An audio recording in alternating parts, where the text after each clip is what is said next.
what you really got. Good morning, good morning, good morning. What's going on, Tiff? Happy Friday. Let this play for a minute. Happy Friday. It's Friday, and I don't have much to do today. Oh, my goodness. That actually is a good thing. Happy Friday, because I ain't got much to do at all. That must be nice.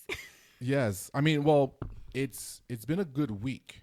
I mean, we're talking about, like, a lot of work this week that got done. Unexpected people came in this week on me and Anwar and Vanessa. Miss Carolyn hurt her foot. She has 14 stitches. So she hasn't been here this week. So she's been working from home remotely. Jazz is off this week. My administrator is off this week. I always knew how valuable she was. I tell her that all the time. So that's not a question. But you never know how valuable people really are as far as the things they do every day until you kind of got to pick up the slack. And I'm like, man, I miss her this week. So trust me, I can't wait for her to get back to me. And I haven't texted her, haven't called her, left her alone all week. I was urged to once, and I was like, nope, I'm gonna leave her alone. So good morning, everyone. Welcome to Integrity's Business. It is a Real Estate Friday. Yes, it is. And like all things, when you see Tiffany's face, we're talking real estate. I got a lot of stuff to go over with you today. Not so much a lot. I don't think we're going to get all to it. Okay. Because a couple things happened this week that kind of brought up some topics, some ideas I want to go over with you, just so people can be informed like always. Like always, people, our podcast is brought to you by the Business and Personal Finance Empowerment Academy. Classes starting back up in January, so go to our website. Get registered now. Start to take a look at it. People, we're trying to get everyone informed. Like I said before, our goal is to affect 1,000 or as many lives as we can next year. Because I was going to put a number on it, but then I changed. Where I want to affect as many lives as possible next year. I know what we want to accomplish, but if we can surpass that, that'll be even greater. So people go and get registered. So that's where I'm at today. But like all things, my rant. And we had a good rant. I kind of did a twofer with Nessa and Anwar. I ranted about barbershops, men barbershops, because I don't go. I'm tired of them. They're not even real barbershops anymore. There are only a few left in the world. Like there's only a few real men left around. It's life. Is what we deal with. That's sad because the barbershop is kind of sacred. Like my rant today.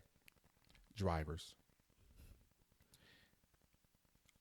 God knows if I could, and I wouldn't, but if I could, I would ride around with a bottle of acid in my car in a squeegee bottle. And every time an idiot does something stupid, like not use a turn signal or start turning left to turn right without a turn signal or pull up to a parking spot and then stop in the middle of the street and then start backing up without a turn. I don't think people realize how important turn signals, hazard lights, all these things mean something. Yeah, they do. Okay? Your car is communicating with the outside world of your cabin inside of your car when you use those turn signals, when you use your lights. Hazard lights don't mean I can stop in the middle of the damn street and sit here and hold up traffic. Something should be wrong with your car. People annoy me with hazard lights. Okay. Because they just pull up to a place and just stop and then put hazard lights on. Like, that's acceptable. It's so annoying to me because people don't know how to drive. Yeah. I tell people all the time, turn signals are what you use so people know what's going on. If you pull up in the middle of your block and you're in your house, you don't put your hazards on. You put the turn signal on in which way direction you're going. People know, they're going to the house because there's not a parking spot there. So it makes sense because I have common sense, which I realize is dead in this world today. I put the turn signal on, and then when they pass me, if I'm going to leave my car there, then I put my hazards on. But you don't even need your hazards. Yeah, I know, but it's because easy for people to see. On your block, you're on Warrington Avenue. Yeah. You have a large block. I have a one-way street block. It's annoying. It's annoying when people just stop and act. But it's, you know what? I can accept that for my neighbors. I've done it before. I don't use my hazards. I just get out. Because you're just running in and out. You're not squatting. I never stop. Right. But I hate people who literally just don't use their turn signals. Yeah. It's like, I hate these drivers. That and the damn phone. I don't know how many times I've been driving past. And this is, I always thought this may have been relegated to young people. No, this is everyone. I'm seeing old people, young people, dumb people. Well, they're all dumb people. Literally on their phones, driving up and down. Up and down. Like this? Yes, up and down. But they make little apparatuses for us to... No, but that's even worse, though. Because I've seen a person literally driving with their hand on the wheel, but their face was at the phone. Their finger was trying to touch something, and they're driving. Not It's while you're all driving. dangerous. Yeah. I have a little block in my car, like my Beamer. I love my car. It has a little like pocket, and I'm quite sure a bunch of stuff should go there, but my phone goes there. I've taught my son, my daughter, when you drive my car, that's where your phone goes. Yeah. When you drive your mother's car, your phone goes in the armrest. It should be connected to the car. You shouldn't worry about a damn text, an email, or nothing. A phone call, you hit it on the steering wheel, you talk. Yeah. Past that, do not be on this phone. But it's dangerous, but it's so annoying. And I wish if I could, I literally would just have a bottle of acid in a squeegee bottle. And every time I drove past someone who did something stupid, I would just squeeze on their windows and just keep driving. So this way, when they, oh, what you doing? You just do water on me. And when they get home, half their paint will be running because it's that annoying to me.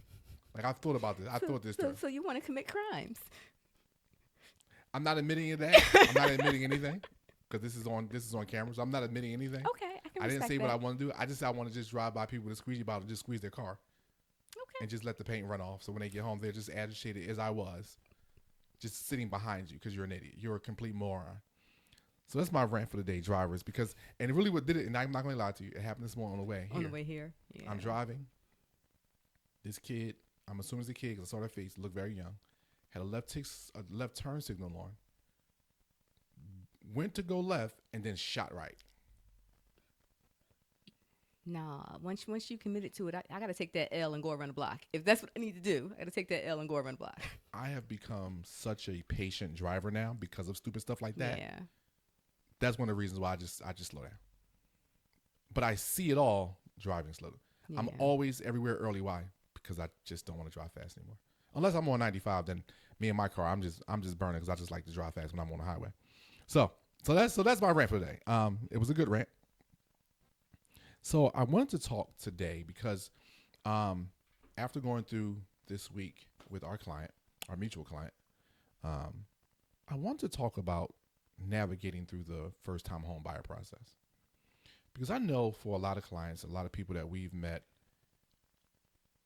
sometimes I forget that there's a whole world of people out there who've never bought a home. Yeah. Because I'm not a real estate agent, you know?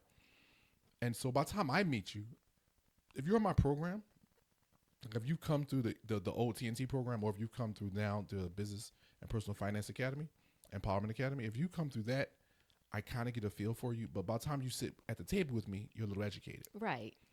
I'm still meeting people who have not gone through the process and they're not even educated.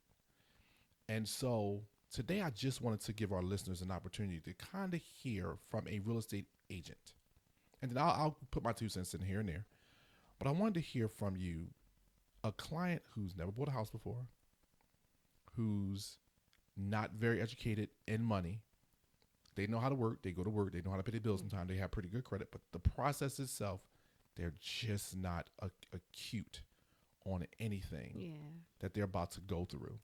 So kind of talk to that this morning, Sid. I want to really kind of walk through that. Like I said, I'll put my 2 cents in here and there. Well, I like that. I like those types of buyers because that's how I started out.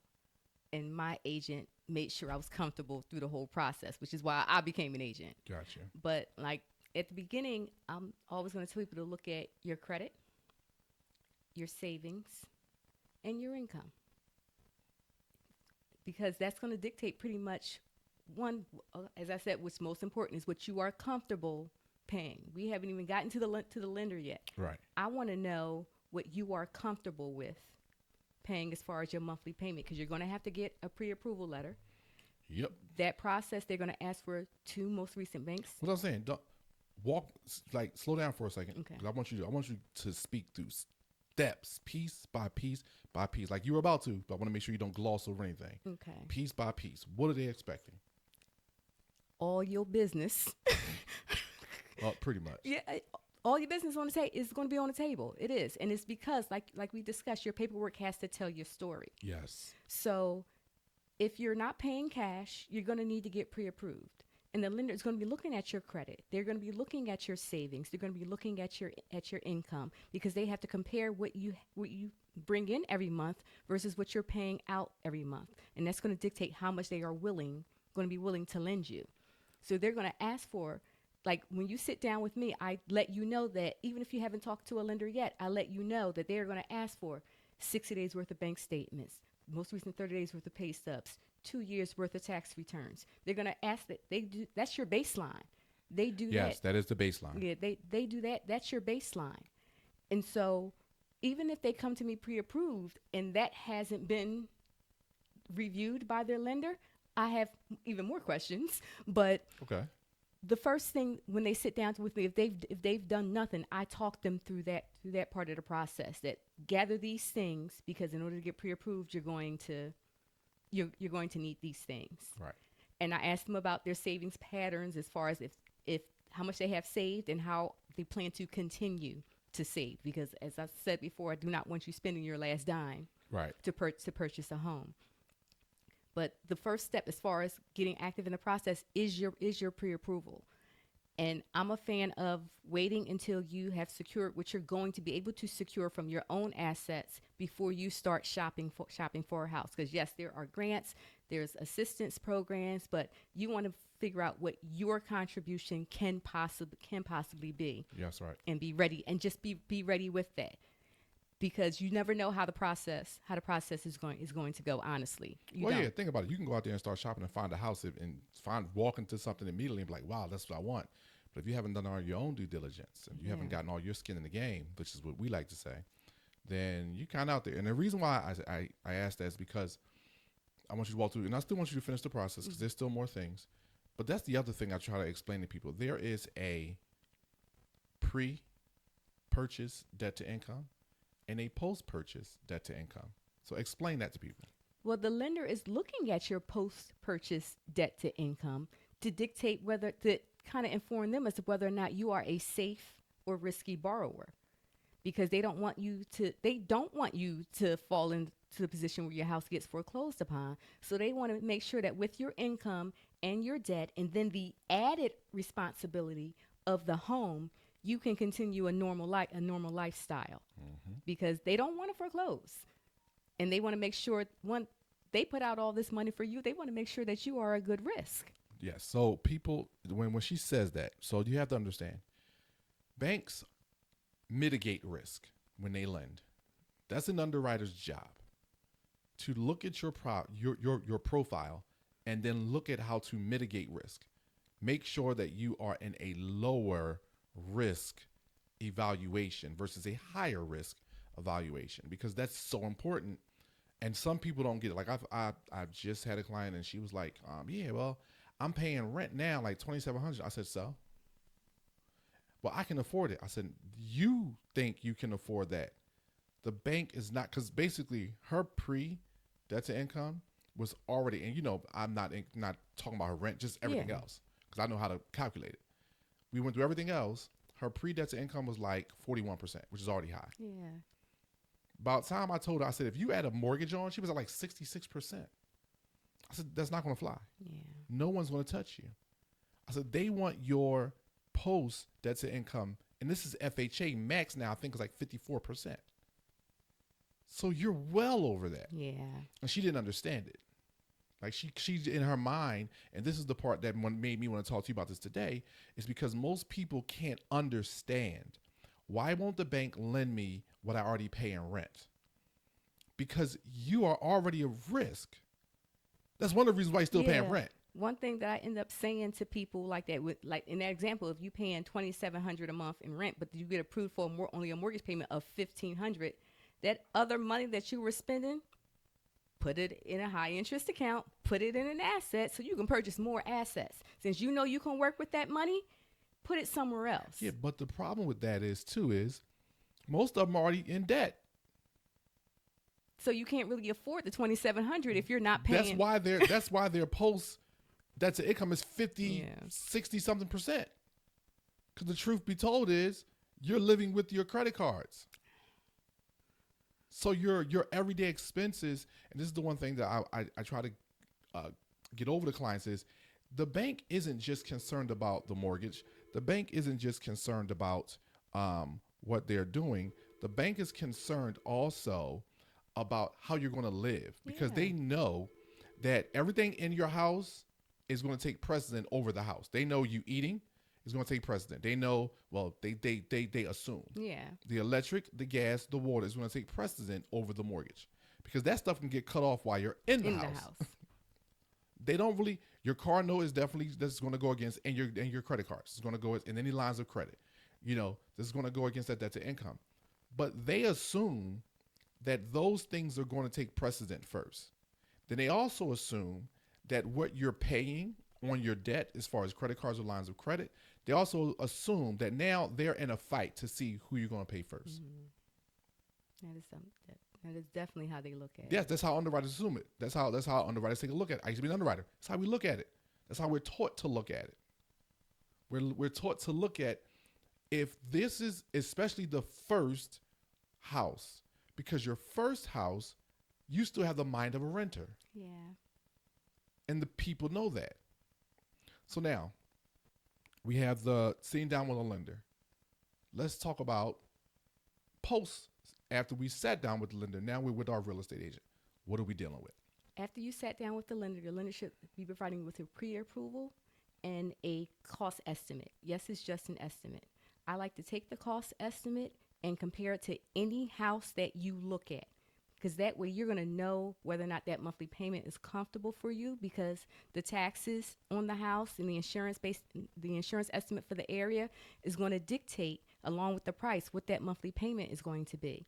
And so when people are looking in different neighborhoods or different townships, that tax basis can greatly reduce or enhance how much house you qualify for. Correct. Yeah. So I have to make sure that you're aware of whatever your magic number is.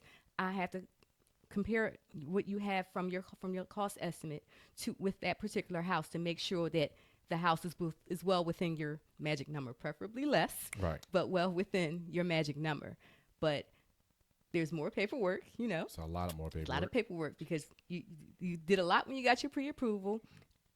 When you sat down with me the first time, we did what's called the consumer notice, which advises you of your rights and our responsibilities. Now I'm going to ask you for a buyer agency contract before we can shop. And then the next time we get together is going to be a buyer financial form, which is a form I like to call the all your business form. It creates a financial profile. It's pretty much your income, your debts, all the minimum payments that you're paying, your job. That it shows how long you've been there, how much you have saved, and all of your debts. That document, I have to keep it on file because it will go over with whatever offer you put in the house. Yep.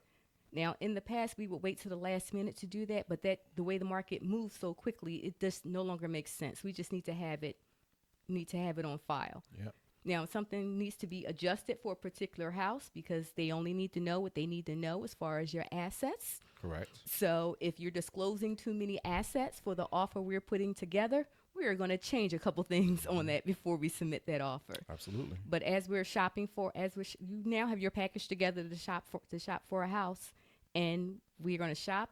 And I'm always going to say it. You know it when you see it. Yeah. So the one thing I always add, so I'll add to that is try. Not that it's always doable, but I know I will tell our client, I'll say, hey, you might want to try to start preparing for yourself about 6 months in advance before you even sit down with an agent. Start getting your finances together. Start paying off debt. Start using certain things. Like when Ness and I move, we do stuff. We're looking in the summertime. So if I do have any outstanding debt, credit card debt, hey, babe, start paying this stuff down. Don't use this car anymore. Just start paying it down. We've taught people the snowball effect, how to pay, different debts off. There are multiple different ways to snowball.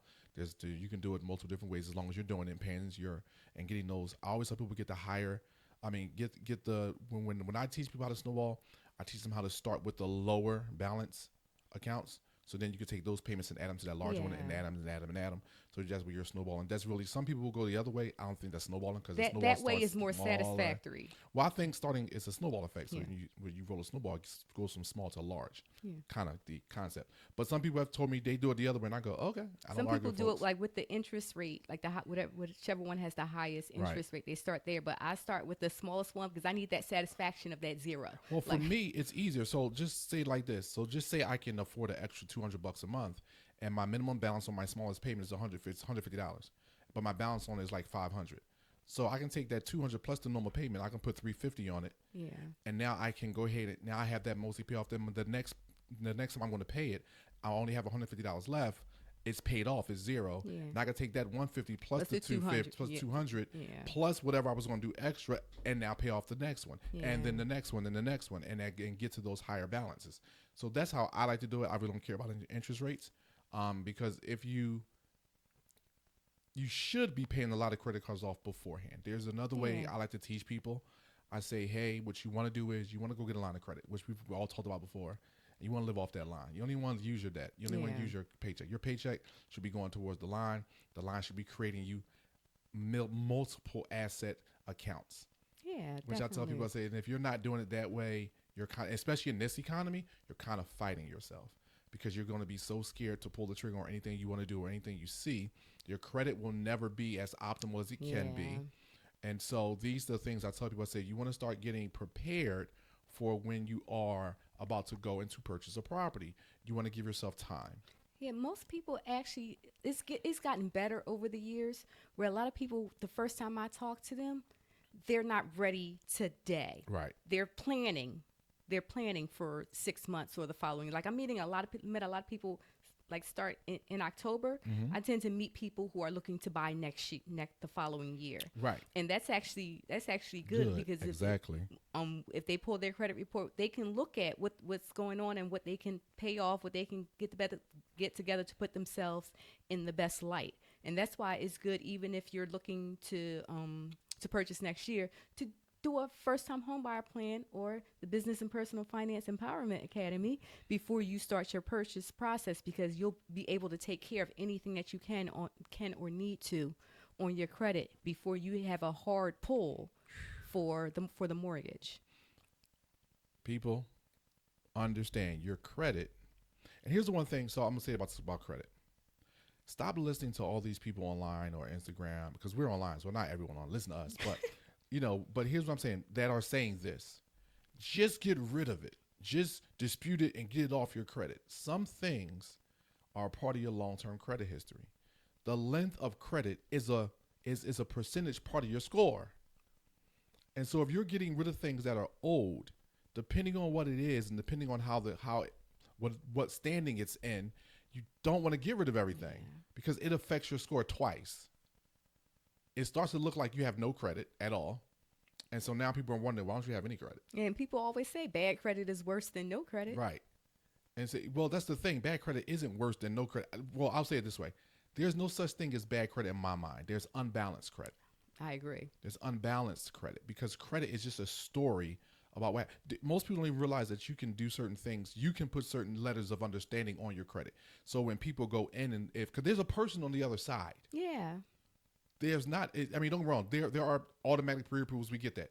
But for the most part, a person still is going to go over your file. Yeah, and sometimes that's why lenders ask for letters of explanation to attach to your credit report. Yes, but no, you can do that yourself. Yeah. You don't have to wait for a lender. You can literally put that explanation on your credit report on a specific trade line, saying, this, I lost a job, my spouse lost a job, this is what happened. Yeah, right, I got divorced. This is what happened in this moment. And even if it's a charge off that you're dealing with, it still looks better, because here's the thing I tell people. I say, if it's something small that you can literally go through and make an agreement with the original creditor, you may have had some time of bad payments or whatever, but depending on what you're going after, as long as it wasn't a mortgage, and sometimes it is, that's fine, still have that corrected.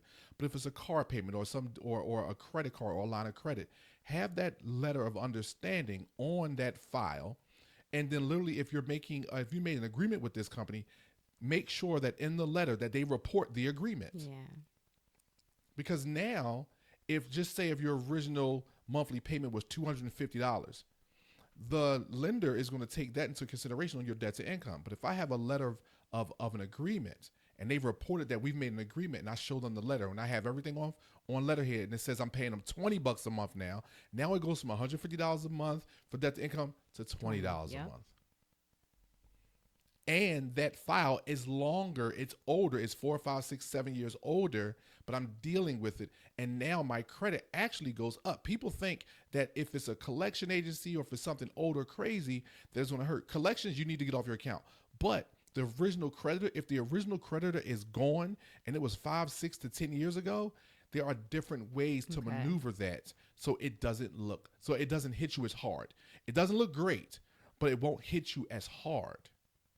People don't understand the credit game is a balancing act. Definitely is. It's not just get it all clean, make it all look perfect.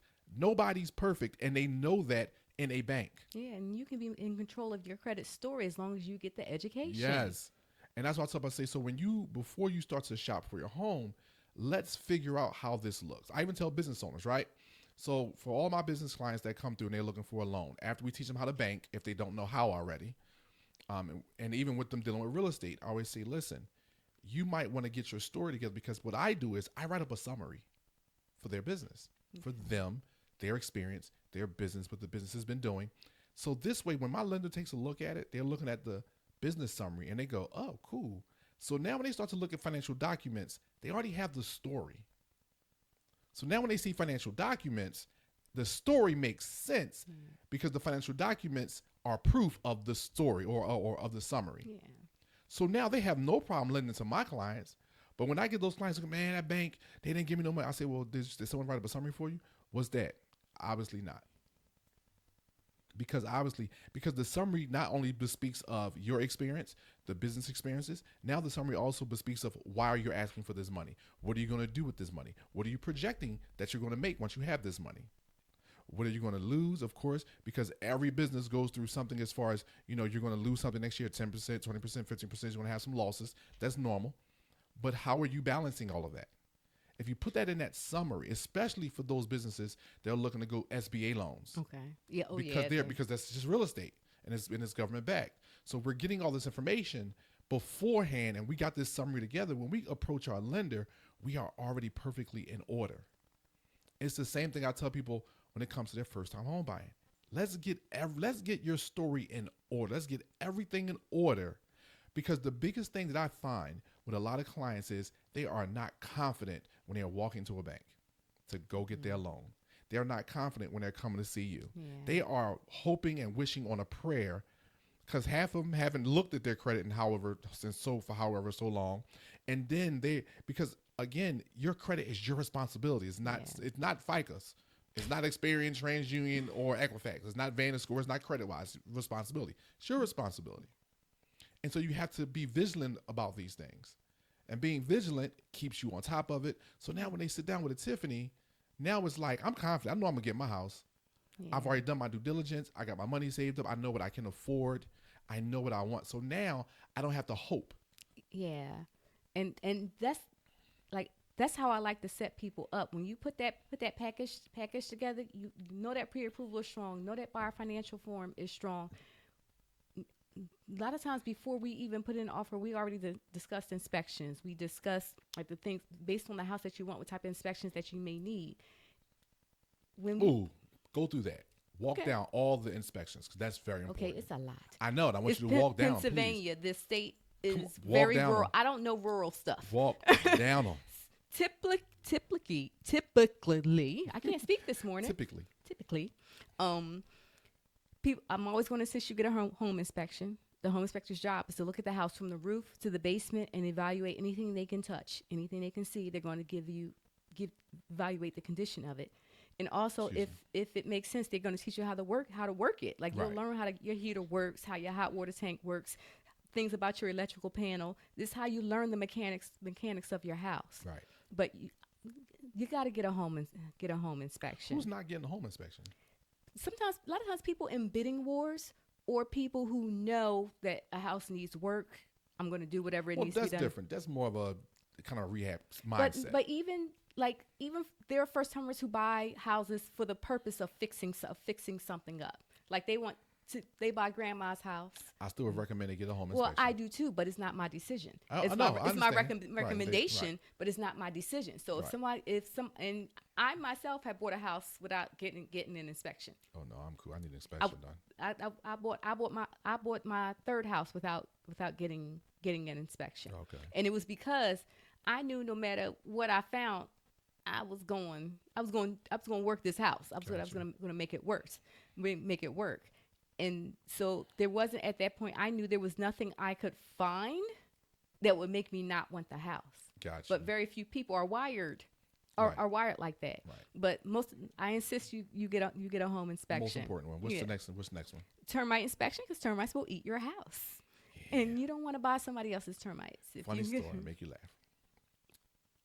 Vanessa and I have been married 21 years, walking into 22. I know people probably heard it a lot, and that's fine. I'm gonna keep saying it. Right. Vanessa and I, other than business trips, we have stayed apart one night ever in our entire marriage, apart. You know when that was? When termites swarmed in my house on Murderwood Street. And Sydney was a baby. Mickel wasn't even alive yet. Walked in the kitchen, and I was like, what the heck? And they came out through the heating vent in the kitchen. They swarmed. Like, they was up, and it was just, and I went, got the raid and sprayed. I didn't know what they were. Because they were dead, like, 10 seconds. Like, it wasn't even me. When they swarmed, they're dying, which I didn't know until now. I knew it then. And she came in the kitchen and walked back out. I'm thinking she going to get a broom or a mop, whatever. No. I come out the kitchen. I'm walking. I'm like, Ness, what you doing? As I hear a bunch of stuff moving. She comes down the steps with Isaiah sitting in her arms and bags. We going to my parents' house. We are not staying here with that mess tonight. I was like, well, what? Wait, but they're dead. She was not trying to have it. And she left. I took her to her parents' house. My father-in-law was like, Mickel, you not staying? I was like, no, I'm going to clean my house because they need to be home tomorrow. Yeah. I know her. If she has to stay with you another night, I'm in trouble, not you. So I went home. So that was the funny part about termites. So that's very true. Termite inspection must be done. Yeah. Because we didn't get that done. But those are the two that pretty much everybody gets. Sometimes people get radon tests because, if you're inhaling over for a long period of time, right. It has been proven to cause cancer. Some people care, some people don't care. I might push you a little bit towards that if somebody's gonna be sleeping in your basement, like if right. You're sleeping in the well, basement. I always say if it's an older home with the basement still open, if it has cracks in it, like you know how some basements have not been waterproof yet, or they just haven't been cemented or just closed off, and so you can go. You know, you go in an older basement, you can see the cracks, you see the brick. Yeah. But I would say you need to get a radon test in this house. Yeah, just do it. Like it's $160. It's better safe. It's better safe than sorry. Yep. What else? So there is a lead paint test that you can. Oh goodness. You see your reaction. No. The reason why I'm saying oh goodness about lead paint because I don't know if it's right or wrong. I think in the 80s and 90s just got it on everyone. I think that was more or less about just kind of how they wanted to control a lot of money moving because you know what happened with lead and how now the CDC told her, oh no, you can't have lead, and it was like, okay, why? My thing about the lead paint testing, like some loan programs require it. There are some grant programs that require it. But my thing about lead paint testing, I give you a nice little brochure that's about protecting your family from lead paint hazards in the home, and I tell you don't chew on the windowsills, and you'll be all right. Like as long as it's encapsulated, if you don't keep an eye out for cracked, chipped, or peeling paint in these older homes. It's like asbestos. If it doesn't, you don't bother. If you don't bother it, it doesn't bother you. It doesn't bother. Now I don't want to live with asbestos, but that's a whole different world. But right. But it and I'm so about to go left field with this one, but it's the truth. It's like fluoride. It annoys me with people, with dentists and doctors, and like we live in Philadelphia. There's fluoride in our water. In the water, yeah. Don't swallow toothpaste. Why not? It's the same. I'm drinking it. If I get spigot water, what's the difference? Some doctors say it's good for you. Some doctors say it's bad for you. Nobody knows. Yeah, but everything will kill you in large quantities. So just be safe. Life is going to kill me eventually. Sure enough. But anyway, back to the inspection. So, the lead. What else? You can also get septic inspections. Well, if you have a septic tank, it depends on where you live at. Now, I think that's you got to get a septic inspection. But we in Southeast Pennsylvania. Well, I don't have a septic tank, so it don't matter. I have a sewer. We in Southeast Pennsylvania, so they're actually in Delco and Chester County. There's a lot of places that have septic systems. One thing about the PA agreement of sale is for the entire state, so it covers the farms and. I know that y'all gotta fill out a lot of information. Not applicable. Not applicable. Yeah, so, it's a lot. But typically, we will see home termite and radon. Initially, we tend not to get mold inspection. If a home inspector finds mold, I ask for the seller to pay for the mold testing and the mold. Yeah, absolutely, because they living in it now. Yeah, so why should my buyer pay for the mold inspection? That's important, people. So here's the other thing. Because I just think all these things are so important when people just don't know and they're not really abreast on the information. And when they hear it, they think it's something that's abnormal, but it's not. A home warranty. Like I yell. I got feelings. I yell at clients before I bring them to you. You know, I'd be like, "Yo, make sure you get a home warranty once you're done this whole process. Get a home warranty." But why not? We live in Philadelphia, especially if you buy a house in Philadelphia. You don't own the pavement. But if your pipe bursts under that pavement, the city gonna say, "Oh, we don't own it neither. Yeah, you but gotta home fix warranties don't cover that. Certain home warranties do. My home warranty does. Yes, My home warranty does. The cheap ones don't. Well, don't get a cheap one. But everybody buying a house, like after you, so we're thinking of it two different ways. Right. You're thinking of, I'm in this house, I'm paying to protect this house. Yes. I'm thinking it of before the transaction, before settlement, we're asking the seller to pay for a home warranty. Those are two different types. Why would the seller pay for a home warranty? Because if they asked them. But if they already have one, it's transferable because it's on the house. But they don't. Well, why? But why would they though? Because we asked for it. Yeah, but why would I do that? Well, how would that benefit me as a seller to pay for your home warranty? I'm less likely to sue you if the heater breaks after settlement if I have a home warranty. Yeah, but if you brought the house under the inspections, with your inspections, and they said my heater's good, that's on you and your inspector. I hear you, but again, we have this conversation multiple times. Pennsylvania is a litigious state, and anybody can file a lawsuit for anything. Completely understand, but have fun with that because for that you have to take me to small claims court, right? And I'll just show up with your inspection and say you're on. That's on them. Yeah, but why? Because here's the thing: they have to sue you too. They try, right? Or my agent. So yeah, they try, but again, to avoid the headache, people provide a home warranty. Because if something happens, they go to the home warranty company, not to the seller. No, I got that, but I'm saying, unless my house is a certain is a certain age of use, like if it's young enough, like I would provide a home warranty. Now, granted, bought 3 houses, haven't sold one yet. Yeah, so I haven't been on that side yet. But this house we're in now, we may sell, but I'm not providing a home warranty for this house. Well, it's okay that you don't, but I know, because I don't see the benefit. I don't see how it's advantageous for me as a seller, or how it would stop a buyer from buying my house if you don't have a home warranty. Home warranty could cost you $21 a month. It doesn't stop people from buying a home warranty if it makes the buyer feel a little more secure. I negotiate a home warranty. Man, again, we're in a bidding war. Have you seen this market? In this situation, I don't care about what's good for the seller. No, I agree with you. I care about what's good for my client. That's true. All right, so I'm gonna flip because I don't want to go too far because he played too much. That's what that's. No, I don't play too much. It's just that I just think of both. See, I always try to get people to think about both sides of it. And yes, I'm all for a win-win negotiation. No, I ain't even talking about that. I'm not talking about win-win negotiations. I'm talking about in the market we're in, and you know this because you're out in the street way more than I am. Properties are moving fast. Remember the property I sent you Saturday, or I think Friday for our client. I'm about to say her name. Don't say that. Yeah. And you sent it back to me and was like, without forget the comments. The price. It's already pending. Yeah. So for me, when I talk to clients, I go, you have to know. You can't play. You can't wait. Yeah. You can't be on the border. You got to know what you want, because here's the reality. I'm going to use my real estate agent to negotiate for me, but I need to be knowledgeable to tell them what to do. Yeah. I don't want them trying to negotiate what they feel, because that's when we had this conversation. Yeah. See, you say no because you're experienced. You get a lot of real estate agents, depending on how they were trained, they start going into, and they think it is the best the way they were trained. They think is the best on certain ways. I recommend this. And they will go back and forth with their client saying, I'm the professional. So that's why I tell people, you need to be very knowledgeable on what you want. You ain't got to be knowledgeable about the real estate industry. No, you need to be knowledgeable about what you want from your home, because you find the home you want and now you pussyfooting around because your agent is telling you, you might want to get this and you might want to get that. You need to know what is normal versus what is a little extra, and maybe you ask for the extra once, but you don't go back and forth about it. You don't go back. If that's the property you want. Yeah, because all that time that you're negotiating, someone else is coming in with another offer. Exactly. Yes.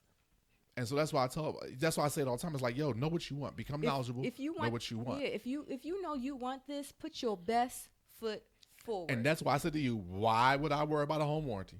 I don't think I've got. I could, like I said, if my house is new, and I'm talking about like if it was a new build 5 years ago, yes, I want a home warranty, because that's a whole nother beast. Yeah. Don't buy Ryan Homes. No, I'm joking. I'm not joking. No, but new construction, yo. Yeah, I know. No. I had to be honest with you. The reason why I said don't buy a Ryan home is a joke. A friend of mine bought a Ryan home, and he's like adamant against him. I'm like, bro, because at some point some water got in the basement. They could not figure out where it was coming from. And so, the home builder came back in. They wanted to find it, fix it, no problem. But he was like, they did it on purpose. I was like, how they do it on? Why what they benefit? Do it on purpose? Right. Benefit? What benefit? It doesn't make no sense at all. Why would they do something on purpose knowing you're going to break? They're not Apple. Only Apple does that on their phones. They'll sell something that they know is going to break. It's because you're going to buy another one. It's a house. You're not going to buy another house because this one broke. No, but Apple already has the solution for what broke on your phone. Oh, we sent the update. Just fix it. It's fine. That's not, no home builder is going to do that. But I'll just mess this joke with Ryan. But so the next piece I want to talk about, which is the last piece for us today, we're about 40 minutes in, the power of location. So important, and people don't realize it, how they have to move, why the market is what it is, based on the location. I know we've heard it a million times, that the location, but the reality is it's not just the location, it's the schools. As I made a comment before on our previous time together was, I'm not Levittown color. Not that I'm not their color, just I like to walk to stores. Yeah, and location is person specific. Thank but you. It is. It's definitely person specific, because I can't tell you what a nice neighborhood is. Right. I can't tell you that, especially, you see where I come from and you see where I live now. Mm-hmm. But trust and believe, I love where I live now. Right. I do. I love where I live. I know I do too, but I have to move. I should move, but I've been bullied into moving by her. I love where I live. But you don't want to buy in a declining area if that's not absolutely where you want to be. But location has to be convenient for your lifestyle, for your needs, like how you like to be able to walk. Yes. Walk through. I want a corner store. I do. Yes. I want a clean corner store. Well, of course you want a clean corner store. But seriously, you got to think about the neighborhood. How close is shopping, transportation, the different types of stores you need, clothing, food, hardware, these types of things. See, it's make you laugh. Those things, well, is it probably not, but those things you just said to me are my secondary list. You know what my primary list is when I think about moving? My children. It's not as much anymore because Mickel's in high school now, so he's done in 2 years, right? Yeah. But when they were younger, me and Vanessa only cared about schools, because the one thing I am firm and adamant on is my children shouldn't have to wake up and go to school across town. Okay. So we need to find a neighborhood where the schools in the neighborhood are good. I get that. And choice where they may have to catch a bus, but one, not 15. And that, a lot of parents think like that, and they should. Yes. I'm just different because I drive all day, every day. Well, not only that, I just think a lot of times, and to your, well, I don't know why I'm defending you, because I'm defending you against you moron. Your kids went to school in the neighborhood. Yeah, they're not going to high school in the neighborhood. No, they're not going. They're not going to high school in the neighborhood. That's a different beast. You see what I'm saying? And but like you said, with your job, you have that flexibility to drive them to school. Yeah. And I did too. I just didn't want to. And that's okay. But but I wanted my kids in high school, because in middle school, elementary, middle school, they all walk together. Yeah, that's nice. Like I don't like I don't think it's good, say it that way. I'll say it this way. I don't think it was good for my kids. Yeah. To have to wake up so early because they got to travel across town, whether I'm taking them or not. Yeah. I just like the idea of you got to get up at a certain time, get downstairs. Either we're cooking or you're old enough to get your own breakfast, and then y'all walk around the corner. Yeah, and that's. But I like how, we have a lot of the same values, but we had different priorities in looking for a house, and this is evidence of what we're talking about. Absolutely.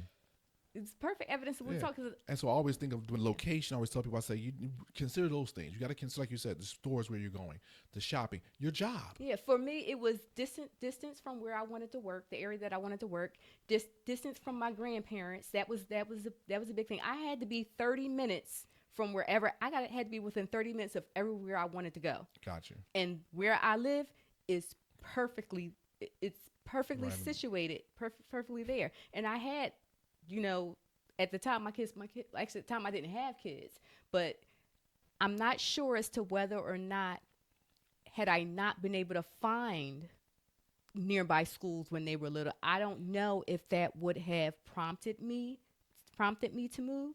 But the first thing I did, when I had kids, was research Right. schools, and then I did it every year as they got older.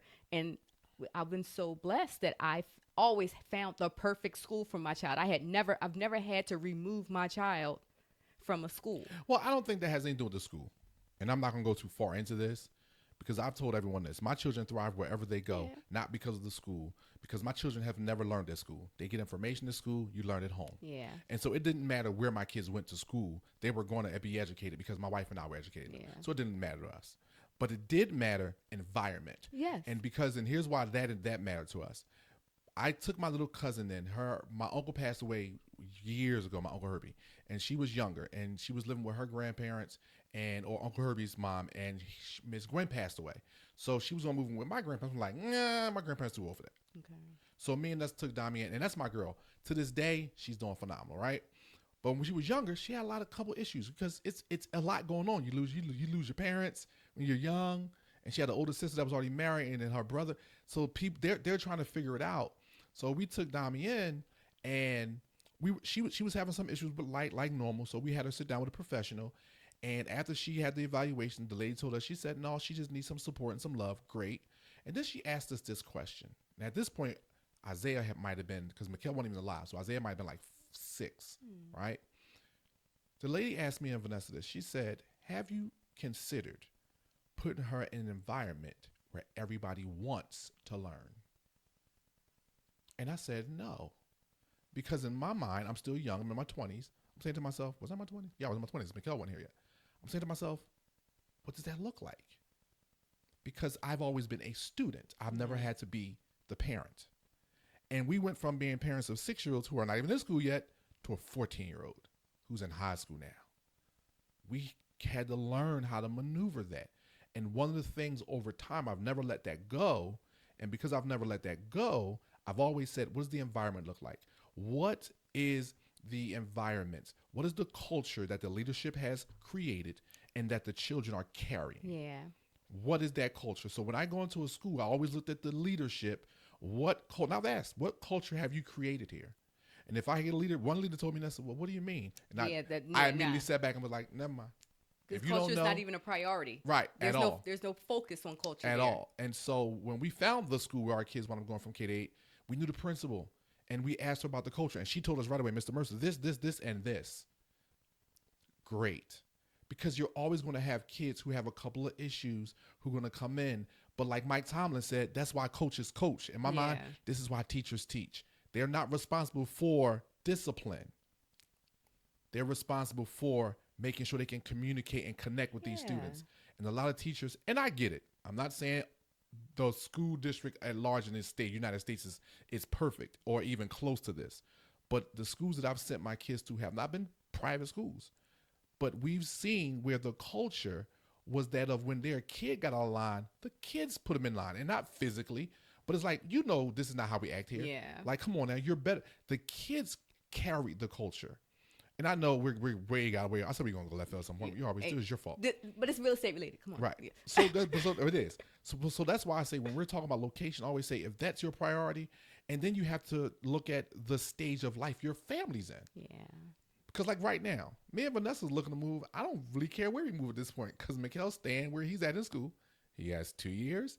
After that, whether we move next year or not, because he'll be driving soon. And after that, listen, I could live on the top of a Billy Pin. I could live in the hat. I could care less. Because why? Because I can do what I want, how I want, and go where I want, the way I want. Because my kids will be coming and going on their own. Yeah. They can still live with us. I have no problem with that. Like, I'm cool with my kids staying. But I always tell people, if you find out or not find out, but pay attention to where your family is, the time of life you're in, and then make that decision of location on that, because location is so important because you're going to be here. I always say minimum. I don't think I lived in the house less than 10 years now. The average is 5 to 7. Right. For most people. You're going to be there. So this is going to have a large effect. And then I always tell people this one too. Visit the house at least 3 times at night and on the weekends. You also want to see the school let out. Yeah, well, I never thought about that one. You want to see the school let Why out. say that? Because you want to know if the kids is jumping on cars. You want to know how it looks as the kids walk home. I think that's normal though.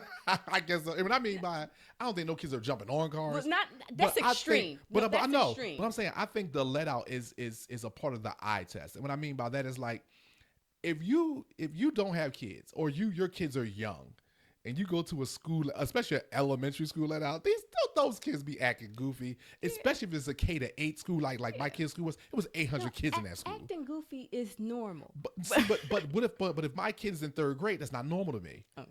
If my oldest is in 1st or 2nd grade and I see that let out from K-8, 800 kids just blah on the street at one time, I think a lot of people are gonna be like, oh my God, they're just out of control. They're the word I like to use. They're just rambunctious.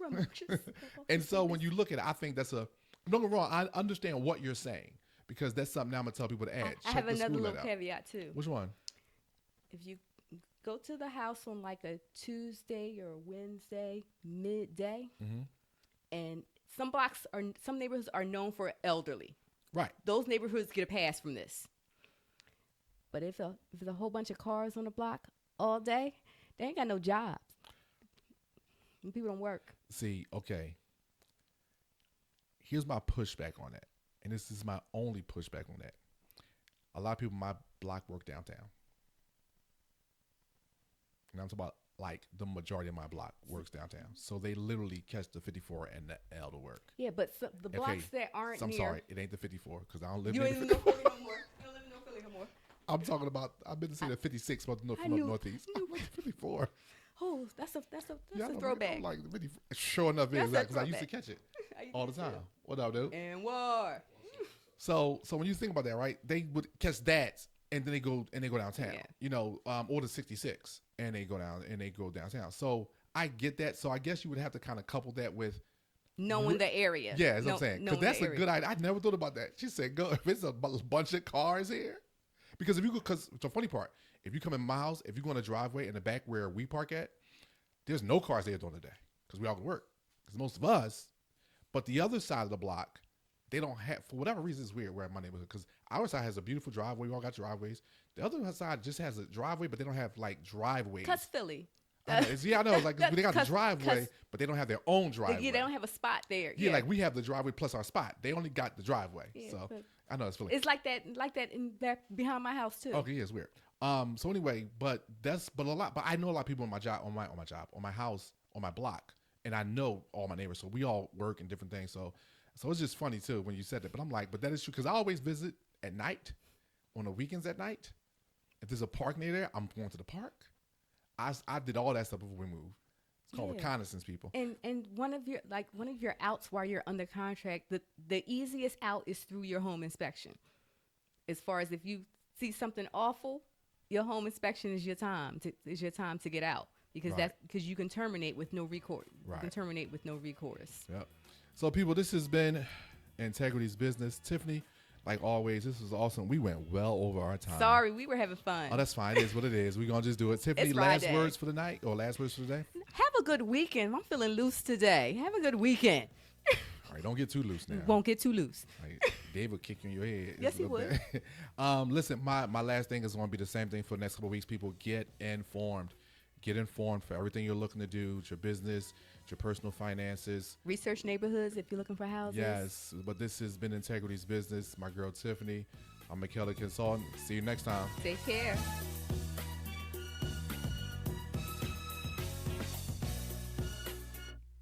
I love this.